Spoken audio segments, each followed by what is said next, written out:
বর্তমান কেন্দ্রীয় সরকারের একটা প্রবণতা লক্ষ্য করা যাচ্ছে। যে সমস্ত বিজ্ঞপ্তি তারা দিচ্ছেন বা অর্ডার তারা দিচ্ছেন তা যুক্তরাষ্ট্রীয় কাঠামোকে ভেঙে দেওয়ার সব রকম বন্দোবস্ত তারা করছেন। আগেও দেখেছিলাম 5 সেপ্টেম্বর নিয়ে তারা একটা বিজ্ঞপ্তি জারি করলেন, আবার স্বচ্ছ ভারত নিয়ে তারা বিজ্ঞপ্তি জারি করছেন। অথচ নিয়ম হচ্ছে যে চিফ সেক্রেটারি মুখ্য সচিবকে জানানোর পর তারপরে সিদ্ধান্ত গ্রহণের ব্যাপার রাজ্যগুলিকে। স্বচ্ছ ভারত অভিযানেরও বিষয়টি বিভিন্ন রাজ্যেও ইতিমধ্যেই প্রতিবাদ হচ্ছে। আমাদের কোন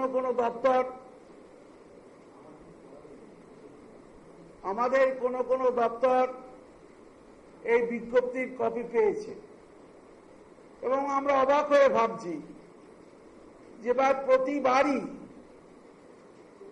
যুক্তরাষ্ট্রীয় কাঠামোর যে নিয়ম কানুন আছে সেই নিয়ম কানুনকে কেন এরা বুড়ো আঙুল দেখাচ্ছেন। সরাসরি তারা এই বিজ্ঞপ্তি মুখ্য সচিবকে অন্ধকারে রেখে তারা বিজ্ঞপ্তি জারি করছেন। আমরা আবার বলছি, এই কাজ আমরা তীব্র ভাষায় এর নিন্দা করি। এটা গণতান্ত্রিক সুস্থতার লক্ষণ নয়, এটা যুক্তরাষ্ট্রীয় কাঠামোকে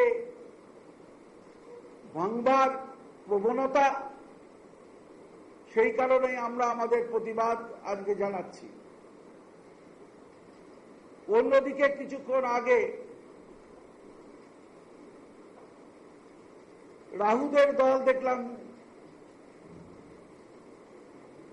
বক্তব্য রাখছেন, তার নিজের না আছে হুল, না আছে কোনো বাস্তবতা। এবং তারা যে সমস্ত কথাগুলো বলছেন আমি খুব পরিষ্কার ভাষায় বলছি, তারা এনআইএ নিয়ে প্রশ্ন তুলেছেন। তারা 2007-এর কোন এক সভার কথা, স্ট্যান্ডিং কমিটির কথা তারা বলছেন